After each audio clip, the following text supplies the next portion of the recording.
कांग्रेस छोड़ के आज़ाद पार्टी में जाना पड़ा, फिर आज़ाद को छोड़ के वापस कांग्रेस में जाना पड़ा।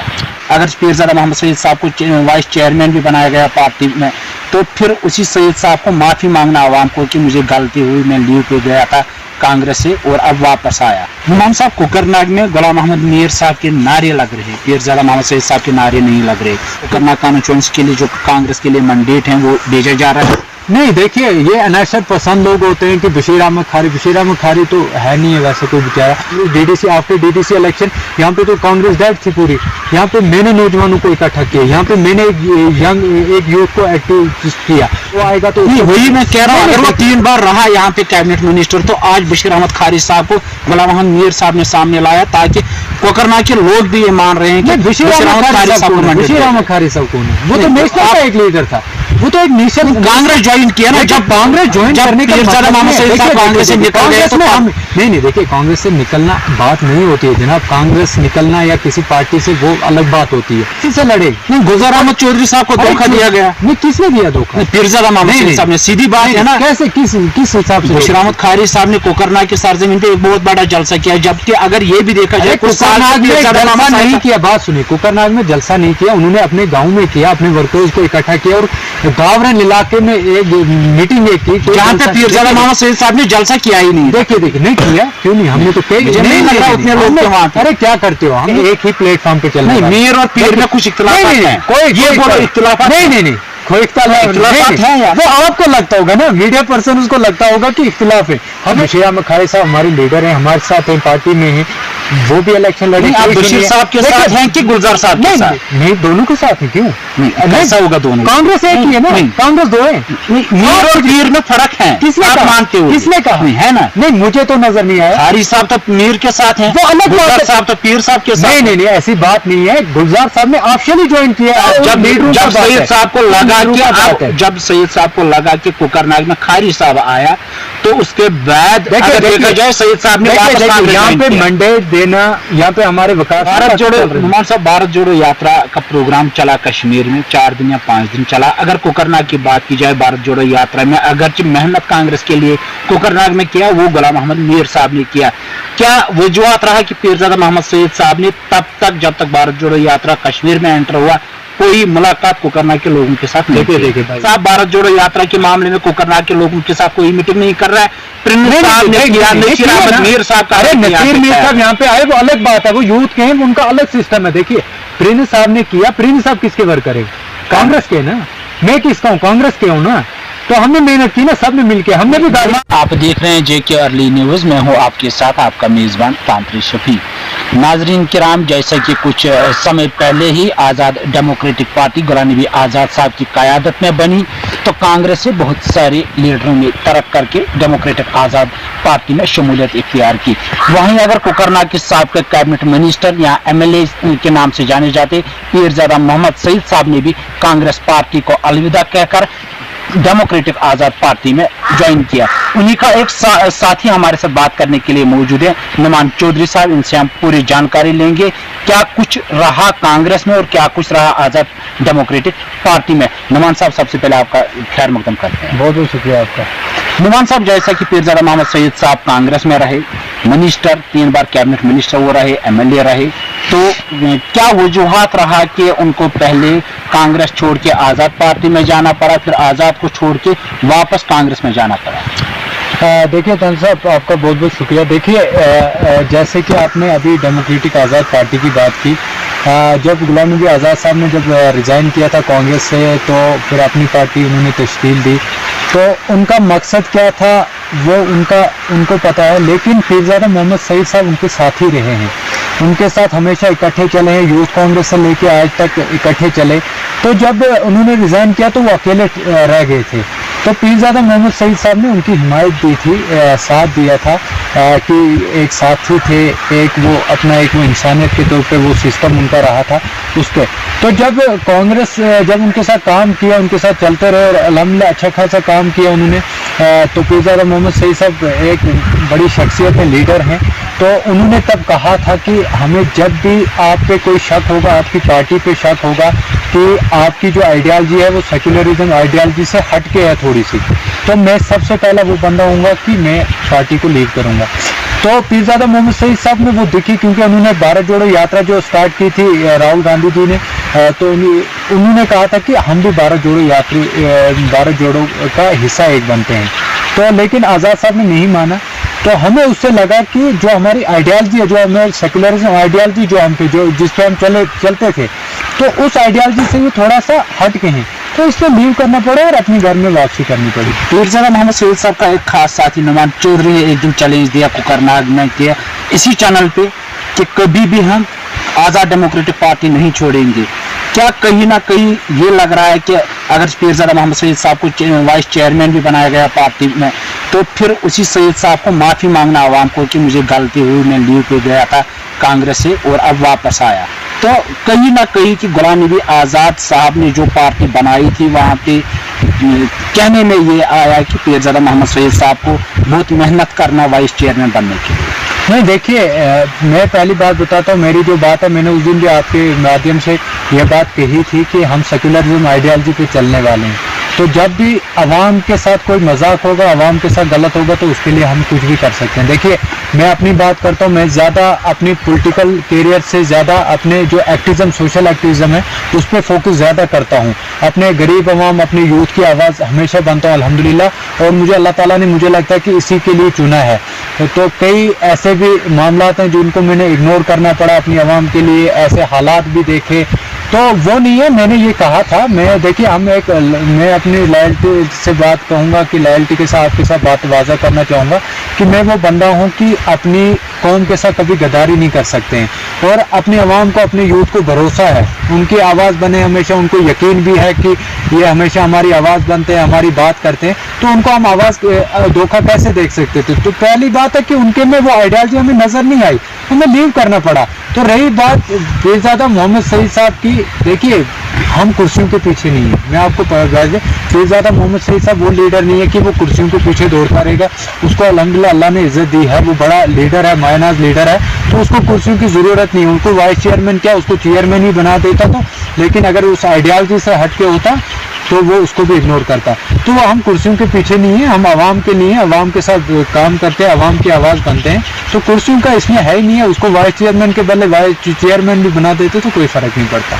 इमाम साहब, कोकरनाग में गुलाम अहमद मीर साहब के नारे लग रहे हैं, पीरजादा मोहम्मद सईद साहब के नारे नहीं लग रहे।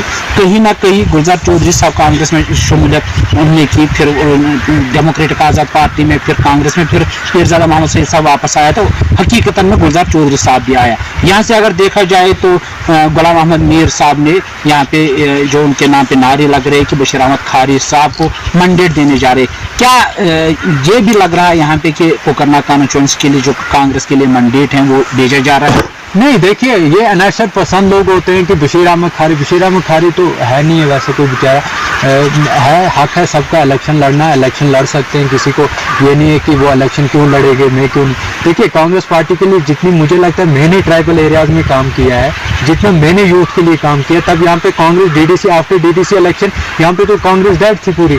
यहाँ पे मैंने नौजवानों को इकट्ठा किया, यहाँ पे मैंने एक यूथ को एक्टिव किया, यूथ को लेके आगे चले। तो ये आमिर मीर साहब लीडर हैं, ये थोड़ी ना कि उसके नारे क्यों, नारे ऐसे नहीं लगते। देखिए ये पीरजादा मोहम्मद सईद ने यहाँ पे रहे हैं 15 साल, 3 बार कैबिनेट मिनिस्टर भी यहाँ पे रहे हैं, तो ये बात अब कोई कहेगा कि नहीं वो आएगा या वो आएगा, तो वही मैं कह रहा हूँ, अगर वो 3 बार रहा यहाँ पे कैबिनेट मिनिस्टर, तो आज बशीर अहमद खारी साहब को गुलाम अहमद मीर साहब ने सामने लाया, ताकि कोकरनाग के लोग भी ये मान रहे हैं कि बशीर अहमद खारी साहब कौन है? वो तो नेशनल का एक लीडर था, वो तो एक नेशनल, कांग्रेस ज्वाइन किया ना, जब कांग्रेस ज्वाइन करने का कांग्रेस से निकल गए, तो हम नहीं, देखिए कांग्रेस से निकलना बात नहीं होती है जनाब, कांग्रेस निकलना या किसी पार्टी से वो अलग बात होती है। मेरा मतलब ये है कि फिर हम हकदार है ना यहाँ पे मैंडेट के।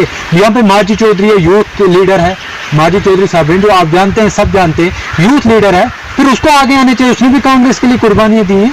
तो बशीर अहमद खारी साहब लड़े, बेशक लड़े इलेक्शन, कांग्रेस ही से लड़े। नहीं, गुलजार अहमद चौधरी साहब को धोखा दिया गया। नहीं, किसने दिया धोखा? पीरजादा मोहम्मद सईद साहब ने, सीधी बात है ना। कैसे, किस हिसाब से? बशीर अहमद खारी साहब ने कोकरनाग की सरजमीन पे एक बहुत बड़ा जलसा किया, जबकि अगर ये भी देखा जाए कोकरनाग में जलसा नहीं किया। बात सुनिए, कोकरनाग में जलसा नहीं किया, उन्होंने अपने गांव में किया, अपने वर्कर्स को इकट्ठा किया और गावरन इलाके में एक मीटिंग की, जहाँ पे पीरजादा मोहम्मद सईद साहब ने जलसा किया ही नहीं। देखिए नहीं किया, क्यों नहीं? हमने तो उतने लोग, अरे क्या करते हो, हमने कितने जलसे किए, कितनी मीटिंग, हमारे वो उनके जलसे में हमारे तो उतनी मीटिंग्स में लोग होते हैं। ये फजूल बातें अगर मैं भी इकट्ठा कर लूँ सुबह, मैं भी उससे दुगना 4 हिस्सा बड़ा जलसा कर सकता हूँ, ये कोई बड़ा नहीं। देखिए ये अनाशर पसंद लोग होते हैं यहाँ पे। गुलाम मोहम्मद मीर, पीरजादा मोहम्मद सईद साहब, बशीर खारी साहब, गुलजार खटाना साहब, माजिद साहब, ये एक ही हैं, ये एक ही प्लेटफॉर्म पे चल रहे हैं। मीर और पीर में कुछ इख्तिलाफ है, कोई इख्तिलाफ नहीं, कोई इख्तिलाफ है, वो आपको लगता होगा ना, मीडिया पर्सन उसको लगता होगा कि इख्तिलाफ है। हमें तो ग्राउंड लेवल पे कोई ऐसा इख्तिलाफ नहीं नजर आता है। हाँ, अब ये जो अनाशर पसंद लोग होते हैं, जो फसाद उठाने वाले लोग होते हैं, इनकी आदत होती है किसी को टिप्पणी करने, किसी को ये करना कि हाँ उनमें ये है, उनमें वो है। ऐसा कुछ भी नहीं है। बशीर अहमद खारी साहब हमारे लीडर हैं, हमारे साथ हैं, पार्टी में हैं, वो भी इलेक्शन लड़े। आप बशीर साहब के साथ हैं कि गुलजार साहब के साथ? नहीं, दोनों के साथ हैं। क्यों ऐसा होगा? दोनों कांग्रेस एक ही है ना, कांग्रेस दो है। मीर और पीर में फर्क है, किसने आप कहा? मानते हो? किसने कहा? है ना? नहीं, मुझे तो नजर नहीं आया। खारी साहब तो मीर के साथ हैं, वो अलग बात गुलजार है। साहब तो पीर साहब के साथ। नहीं, ऐसी बात नहीं है। गुलजार साहब ने ऑफिशियली ज्वाइन किया है ऑफिस में, हेड ऑफिस जम्मू में ज्वाइन किया है ना। बात सुनिए। बशीर साहब ने मीर साहब के पास ज्वाइन किया, अच्छी बात है, वो भी लीडर है, वो भी लीडर है। कांग्रेस तो एक ही पार्टी है ना, कांग्रेस तो 2 पार्टी नहीं है ना। देखिए मेरी खारी साहब ने ऑफिशियली ज्वाइन नहीं किया, वो अलग बात है, उन्होंने मीर साहब के हाथ में ज्वाइन किया है, लेकिन लीडर तो गुलजार साहब ने जम्मू में ज्वाइन किया। जैसे मीर साहब एक्सपीसीसी प्रेसिडेंट है, वैसे पीरजादा मोहम्मद सईद साहब भी हैं। पीरजादा मोहम्मद सईद साहब शायद उनसे सीनियर भी हैं, वो उनसे बहुत छोटे हैं। और अभी तो सीनियर की बात नहीं चली। बात पीरजादा मोहम्मद सईद साहब को उन्होंने जलसे में वहां पे क्यों नहीं बुलाया मीटिंग में, वो उनकी बात है, वो उनकी दिल की है कि उन्होंने क्यों नहीं बुलाया। उसके बाद जब सईद साहब को लगा कि जब सईद साहब को लगा कि कोकरनाग में खारी साहब आया, तो उसके बाद देखा जाए सईद साहब ने यहाँ पे मैंडेट देना, यहाँ पे हमारे वकार साहब में प्रेसिडेंट है जेकेपीसीसी के, ये उन तक है, वो हमारे लीडर है, उनकी क़यादत में इस टाइम कांग्रेस जम्मू स्टेट में चल रही है। वो किसको डिसाइड करेंगे? वो बशीर साहब को डिसाइड करेंगे, वो गुलजार साहब को डिसाइड करेंगे, हमें कोई ऐतराज़ नहीं। तो सईद साहब को भेजना है। नहीं, वो अलग बात है ना, वो किसको भेजेंगे? देखिए अब कोई है कि देखो, मैं अपनी बात करूं, मैंने भी तो कुर्बानियां दी है ना पार्टी के लिए, मैं भी तो सोशल एक्टिव, मैं भी तो पॉलिटिकल में एक्टिविस्ट हूं, मैंने भी अपने लोगों को इकट्ठा किया, मैंने भी अपने नौजवानों को इकट्ठा किया। इसका मतलब है मैं भी बोलूं कि मैं इलेक्शन लड़ूंगा, मैं भी बोलूंगा कि मैं मैंडेट का हकदार हूं, मुझे मैंडेट चाहिए। मैं मैंडेट के लिए पार्टी में नहीं हूं, मैं मैंडेट के लिए काम नहीं कर रहा हूं। मैं सीधी सी बात वाज़ेह करना चाहता हूं। अगर किसी को पेट में भी दर्द होगा, बहुत सारे बोलते हैं कि नोमान को इलेक्शन का है चेष्टा कि ये इलेक्शन लड़ेगा, मुझे इलेक्शन लड़ना नहीं है। मैं पार्टी के लिए ना इलेक्शन में मैंडेट के लिए हूं, ना कुछ, मैं अपने लोगों के लिए हूं।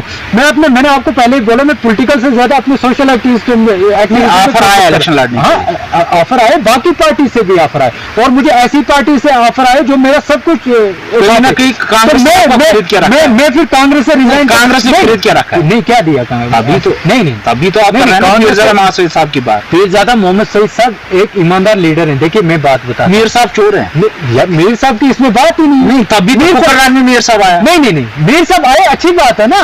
नहीं, पीरजादा मोहम्मद सईद साहब कब था? अरे मेरी बात सुनो भाई मेरे, जब पीरजादा मोहम्मद सईद कॉन्स्टिट्यूएंसी में आएगा तो मीर साहब भी आ सकते हैं, वो भी एक लीडर है, वो भी लीडर है। नहीं मिलते हैं। देखिए डोरू में कभी मीटिंग होती है, पीरजादा मोहम्मद सईद साहब भी वहां पे जाते हैं, तो इसका ये मतलब है पीरजादा मोहम्मद सईद साहब वहां पे क्यों गए? मैं पीरजादा मोहम्मद सईद साहब के साथ इसलिए हूँ, पीरजादा मोहम्मद सईद साहब की लॉयल्टी के साथ इस साथ क्योंकि वो एक किंग ऑफ डेवलपमेंट है। उसने यहाँ पे ये तो आपको मानना ही पड़ेगा, ये तो लोगों को मानना पड़ेगा कि जो भी डेवलपमेंट कोकरनाग में हुई है, चाहे एजुकेशन सेक्टर मजबूत हुआ, चाहे यहाँ पे क्या, यहाँ तब मास्टर लगाए पीरजादा मोहम्मद सईद साहब ने जब यहाँ पे 10वीं पास मिलते ही नहीं थे, और उन्होंने अल्हम्दुलिल्लाह जब उनको टीचर लगा दिया, उन्होंने आज बड़ी बड़ी डिग्रियां हासिल करके अपने स्कूल में एडजस्ट है, अपने मुलाजिम लगाए, अपनी डेवलपमेंट यहाँ पे सेक्टर, एजुकेशन सेक्टर मजबूत किया, यहाँ पे कितनी डेवलपमेंट की। तो लोगों को वो भी देखना है ना कि मैं उसके पीछे हूँ, उस डेवलपमेंट के पीछे। देखिए मेरी यूथ एक आइडियोलॉजी है, मेरी आइडियोलॉजी है कि मेरा एरिया कैसे डेवलपमेंट हो, मेरा यूथ कैसे आगे जाए, मेरे यूथ को कैसे रोजगार मिले। तो वो पीरजादा मोहम्मद सईद ने किसी हद तक करके दिखाया था, ठीक है ना। तो मैं उस आइडियोलॉजी के पीछे हूँ। मीर साहब मेरे लीडर है, मैं मानता हूँ, क्यों नहीं है, मेरे लीडर है, मैं वो दिल से रिस्पेक्ट करता हूँ। इसका ये मतलब नहीं है कि मीर साहब यहाँ पे आए तो वो क्यों आए, वो पीरजादा मोहम्मद सईद साहब वहां जा रहे हैं तो वो क्यों जा रहे हैं, तो उनका अपना अपना सिस्टम है। बाकी उनका आपस में क्या होगा, वो उनकी लीडरशिप है, बड़े लीडर है, उनका आपसी मामला क्या होगा वो सेकंडरी कोई, लेकिन जो हम वर्कर्स हैं हम अल्हम्दुलिल्लाह ठीक है। भारत जोड़ो नुमान साहब, भारत जोड़ो यात्रा का प्रोग्राम चला कश्मीर में 4 दिन या 5 दिन चला। अगर कोकरनाग की बात की जाए भारत जोड़ो यात्रा में, अगरचे मेहनत कांग्रेस के लिए कोकरनाग में किया, वो गुलाम अहमद मीर साहब ने किया। क्या वजूहत रहा कि पीरजादा मोहम्मद सईद साहब ने तब तक जब तक भारत जोड़ो यात्रा कश्मीर में एंटर हुआ कोई मुलाकात कोकरनाग के लोगों के साथ? देखिए भाई बात सुनिएगा, ये फसाद वाली बातें हैं, ये मुझे लगता है मामूली सी बातें हैं।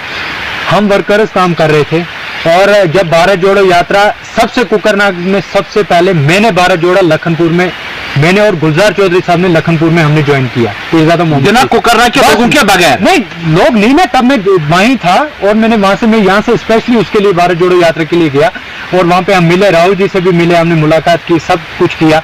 और वहां से हम जब वापस आए दूसरे दिन भी हमने कठुआ से ज्वाइन किया और जो आए अल्हम्दुलिल्लाह। फिर मुझे पीरजादा मोहम्मद सईद साहब ने इंस्ट्रक्शन दी कि आप कॉन्स्टिट्यूंसी में जाओ, आप वहां पे लोगों को थोड़ा अवेयर करो, अपने वर्कर्स को अवेयर करो और उनको बोलो कि जब कश्मीर में एंटर होगे वहां पे आपको लोगों को और यहाँ पे जोग दर जोग लोग जुड़े।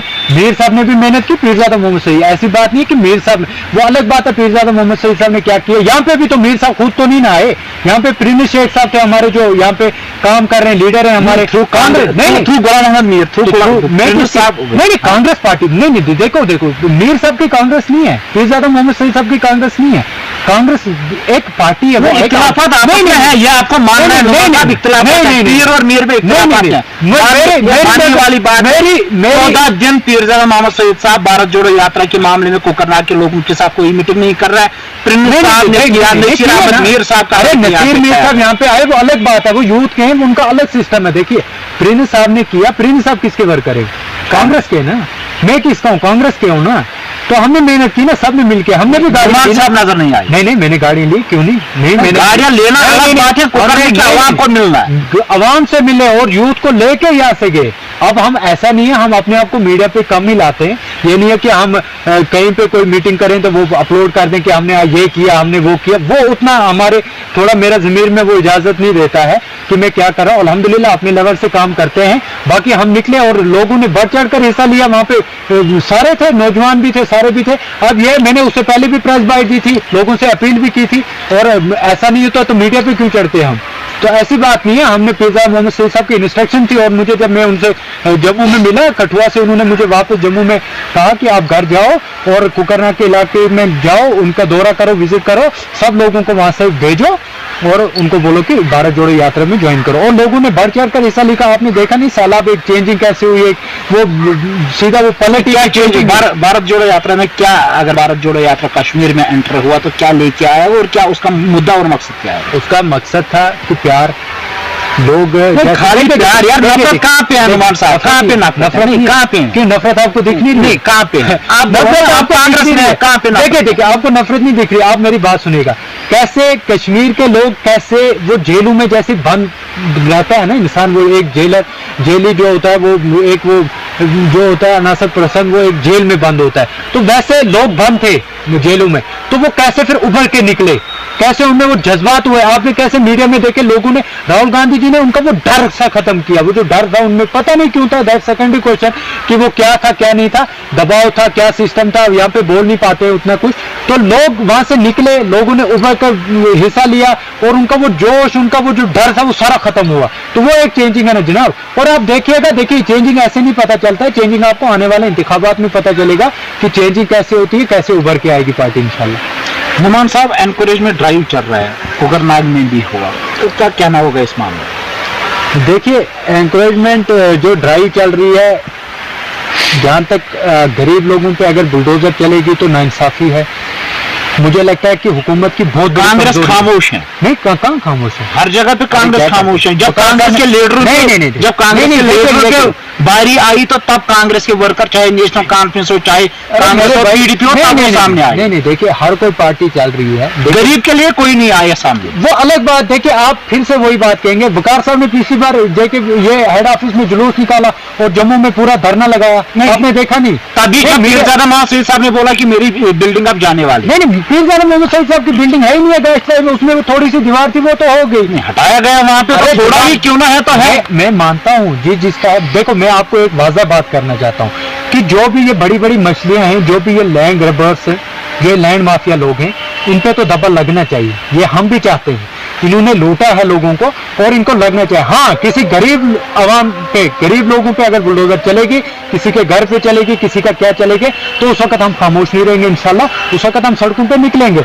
हाँ, रही बात अभी एलजी मनोज सिन्हा जी ने दिया है, लेफ्टिनेंट गवर्नर ने दिया है एक ऑर्डर आपने निकालना है, उनसे भी मेरी यही आपके माध्यम से गुजारिश है कि आप रिटर्न में एक ऑर्डर निकालें। जैसे आपने एक बात कही कि किसी गरीब का घर नहीं किया जाएगा, उखाया जाएगा या और कुछ नहीं किया जाएगा, तो वो रिटर्न में ऑर्डर निकाले। बाकी जो लैंड माफिया बड़े बड़े, जैसे जम्मू में बड़े बड़े लैंड माफिया हैं, बड़ी बड़ी बिल्डिंगें बना के बैठे हैं बड़े बड़े लैंड माफिया, तो उनको गिराया जाए, उनको पकड़ा जाए। यहाँ पे अगर महबूबा जी लैंड माफिया है, यहाँ पे फारूक अब्दुल्ला जी, या यहाँ पे और कोई है, जो भी लीडर्स हैं तो उनको पकड़ा जाए, कोई इशू नहीं। कांग्रेस के साथ हाँ, कोई भी कांग्रेस का लीडर भी कोई ऐसे लैंड माफिया जिसमें कोई गलत किया होगा, उसने कोई हुकूमत का गरीबों का हक मारा होगा, तो पकड़ा जाएगा, कोई इशू नहीं है, तो पकड़ना चाहिए। भारत जोड़ो के दौरान आप पे इल्जाम आए थे शेख प्रिंस के द्वारा, शेख प्रिंस साहब ने आपके खिलाफ एक बाइट भी दी, किस नजरिए से आप देखते हैं? देखिए मैं उनकी इज्जत करता हूँ, कदर करता हूँ, मेरे लीडर हैं,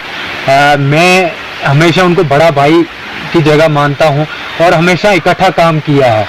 तो उन्होंने मेरे खिलाफ बाइट दी तो नहीं देनी चाहिए थी, जैसे कि मैंने वो सुनी थी कि बच्चा बाइट दे रहा है तो उसको पता नहीं है ग्राउंड लेवल का। इंशाल्लाह इस बारे में मैं आपको बहुत बड़ी बाइट दूंगा आने वाले समय में। इस बात का जवाब उनको मैं ऐसे नहीं दूंगा क्योंकि मेरे बड़े हैं, मैं उनके खिलाफ नहीं बोलूंगा इंशाल्लाह। अल्लाह ताला मुझे वो वक़्त ही ना लाए कि मैं उनके खिलाफ बोलूं, क्योंकि मेरा ज़मीर ऐसी क्या बात आपने छेड़ी थी वहां पे कि उनको? देखिए उन्होंने असल में गलत सोचा था, उनको मीडिया वालों ने पूछा था कि नौवान ने कहा कि ग्रुपिज्म का कोई सीन नहीं था। मैंने ग्रुपिज्म की बात नहीं की थी, मैंने इतना कहा था कि हक है हर किसी को इलेक्शन लड़ने का, हमारा भी हक है, बाकी कौन किसको मैंडेट देगा यहाँ पे। देखिए अभी इलेक्शन की बात नहीं है यहाँ पे, खाम का कोई बोलेगा कि उसको मैंडेट है, वो साहब जिंदाबाद, वो साहब जिंदाबाद। अरे अभी इलेक्शन कहीं नहीं है तो मैंडेट कहां से? अभी लोग बेचारे दर दर की ठोकरें खा रहे हैं, घरों से उनको बेघर किया जा रहा है। आप बोल रहे हो कि हमें मैंडेट, ये लीडर पागल हुए हैं, मुझे लगता है ये बड़े बड़े लीडर जो है ये पागल हुए हैं कि हमें इलेक्शन, इनको वो अपनी कुर्सी की वो भूख है, तो कुर्सियों के पीछे अगर न ही पड़े तो बेहतर है। तो बाकी रही बात आपकी, प्रिंस साहब बड़े लीडर हैं, मैं मानता हूं, मैं उनकी कदर करता हूं, उन्होंने भी कांग्रेस के लिए मेहनत की है, बाकी उन्होंने भी कई बार कांग्रेस से रिजाइन किया है, चाहे प्रेस बाइट थ्रू दिया, चाहे किस थ्रू दिया। हमने कभी नहीं बोला कि प्रिंस साहब, पीरजादा मोहम्मद सईद साहब ने उनको साथ नहीं दिया। नहीं ऐसी कांग्रेस ने साथ नहीं दिया, पीरजादा मोहम्मद सईद साहब को छोड़ के कांग्रेस ने उनको, कांग्रेस ने साथ नहीं दिया। तो नहीं, कांग्रेस काउंसलर है ना वो, उस टाइम गुलाम मोहम्मद मीर साहब प्रेसिडेंट थे ना पीसीसी के, वो उनसे जवाब ले, उन्होंने उनका साथ क्यों नहीं दिया? उस टाइम पीरजादा मोहम्मद सईद साहब कुछ भी नहीं थे, जेके पीसीसी प्रेसिडेंट गुलाम मोहम्मद मीर साहब थे, प्रिंस साहब का साथ उन्होंने नहीं दिया, तो उसका जवाब वो देंगे। मोहम्मद सईद साहब ने उनको मैंडेट दिलाया यहाँ पे इलेक्शन लड़ने की, वो अलग बात है ना, वो उनको क्या हुआ था? उनको तो कुछ नहीं, वो तो आज भी पात में है ना, वो आज भी अकोमोडेशन का प्रॉब्लम है। अकोमोडेशन देखिए, अकोमोडेशन को आग लगे, अकोमोडेशन वही बात है। देखिए लीडर कहाँ यहाँ पे एक प्राइस बाय देता है, वो सुबह बोलता है मुझे ये करो वो करो, वो उनका अपना नजरिया, वो उनकी अपनी सोच। अब उन्होंने मेरे खिलाफ बाइट दी तो मुझे कोई शिकवा नहीं है उनसे। हाँ होता है क्योंकि वो मेरे बड़े हैं, उन्होंने वो डिप्लोमेसी कभी खेलनी नहीं चाहिए, वो हमेशा मुझे बोलते हैं कि आप मेरे छोटे भाई की तरह हो। तो बाकी रही, उन्होंने जो बाइट दी थी वो गलत थी, मुझे लगता है कि मेरे नजर से वो बहुत बड़ी, वो एक अपने साथ लीडर दो रखने, उनके सामने कुछ बोलना तो अच्छा नहीं लगा मुझे, बड़ा मुझे फील हुआ। लेकिन अल्हम्दुलिल्लाह है, हौसले हैं मेरे, बुलंद हौसले, मुझे इन बातों से कभी फर्क नहीं पड़ता है। तो लेकिन उन्होंने वो बात कही तो मैंने कहा ठीक है, एक्सेप्ट किया मैंने, कोई बात नहीं, आपने मेरे खिलाफ बोल दी, लेकिन उसका जवाब इंशाल्लाह मैं दूंगा, जरूर दूंगा उस बात का जवाब, लेकिन वो समय लाके वो मेहनत कर रहे हैं हम, इंशाल्लाह वो वक्त जब आएगा उसको वो जवाब देंगे। और इंशाल्लाह उस दिन मैं प्रेस कॉन्फ्रेंस बुलाऊंगा, उस दिन आपको भी आएंगे, आप भी आएंगे, और उस टाइम मैं प्रेस कॉन्फ्रेंस में वो पूरा ब्रीफ करूंगा कि उन्होंने मेरे खिलाफ क्यों बोला। बाकी उनकी, वो मेरे लीडर है, मैं उनको गुरु मानता हूँ अपना, मैं उनकी इज्जत करता हूँ, वो हमेशा करते रहूंगा। नुमान साहब, लास्ट में सवाल एक रहेगा आपसे, अहम सवाल है, कोकरनाग में अगला एमएलए कौन होगा? देखिए ये हारी साहब, गुलजार साहब, नहीं देखिए कांग्रेस से दोनों है, एमएलए नहीं हो सकता है, कैंडिडेट हो सकता है। देखिए बात सुनिएगा कि यहाँ पे अच्छा, आपको पूरा भरोसा है जीत के नहीं आएंगे? नहीं, कांग्रेस जीत के नहीं आएगा, आपने बोला ना एमएलए नहीं होगा। एमएलए देखिए, एमएलए यहाँ पे गुलजार साहब और बशीर साहब ही दो ही नहीं ना, ये मतलब नहीं ना, 4, 5, 6 लोगों तक होता है डिसाइड, लोग डिसाइड करेंगे कि किसको है। यहाँ पे पीरजादा मोहम्मद सईद साहब की डेवलपमेंट पे भी लोग एक नजर मारेंगे। यहाँ पे सेंटर में कांग्रेस ने क्या किया, हुकूमत इंडिया को, पूरे हिंदुस्तान को कैसे लेके चला, उस पर भी लोग नजर मारेंगे, तो उसी हिसाब से इंतखाब करेंगे। बाकी यहाँ पे यहाँ के लीडरों ने कैसे लूटा, जम्मू कश्मीर कौन होगा? कांग्रेस से नहीं, ये मैं तो कहने से, ये हायर अथॉरिटीज का मसला है। गुलजार साहब नहीं, गुलजार साहब पैनल में, देखो गुलजार साहब भी सिर्फ पैनल में नहीं ना, पैनल में मैं भी चला जाऊं कल, क्या पता कल मेरा ही मैंडेट हो, गुलजार साहब और मेरी ही सपोर्ट करें, बशीर साहब मेरी ही सपोर्ट करें, क्या पता कल माजिद साहब को मैंडेट हो, क्या पता कल गुलजार साहब कोई हो। लेकिन इंशाल्लाह जो भी होगा वहां पे वाजा हो जाएगा कौन बंदा मैंडेट के पीछे है, कौन बंदा कुर्सियों के पीछे है, और कौन बंदा अवाम के पीछे। आपको ये भी मालूम है कौन मैंडेट के पीछे? नहीं, वो पता चला, नहीं, वो सारा कौन है? देखिए शफीक साहब, वो सारा वाजा हो जाएगा कि कौन बंदा कुर्सी के पीछे है, कौन बंदा मैंडेट के पीछे, वो वक्त आने पे पता चले। अभी जब इलेक्शन कमीशन जब ऐलान कर देगी कि इलेक्शन होने वाले हैं, तो उस वक्त जब पैनल में नाम चल जाएगा, जब यहाँ पे इंचार्ज वकार साहब है, हमारे प्रेसिडेंट है जो वकार रसूल साहब, वो जब वाजा कर देंगे यहाँ पे इंचार्ज कौन है, वहीं पे पता चल जाएगा कि मैंडेट किसको है। तो वहीं पे वाजा हो जाएगा कौन पार्टी में ही फिर रहेगा, कौन पार्टी का हमदर्द है, और कौन कांग्रेस का हमदर्द है, और कौन अपनी कुर्सी का हमदर्द है, वो वहां पे सारा पता चल जाएगा। शुक्रिया बात करने के लिए। लीडर नुमान अहमद चौधरी साहब जिन्होंने बात रखी है, चाहे वो कांग्रेस जो डेमोक्रेटिक आजाद पार्टी से निकले, अब कांग्रेस में फिर वापस आए, चाहे भारत जोड़ो यात्रा और जो कंट्रोवर्सल कुछ यहाँ पे बातें हमने की वो आप सभी नाजरीन ने सुनिए। दीजिए अपनी मेजबान तांत्रिक शफीक को, कैमरामैन तांत्रिक शफीक को इसी वादे के साथ इजाजत कि कल फिर मिलेंगे।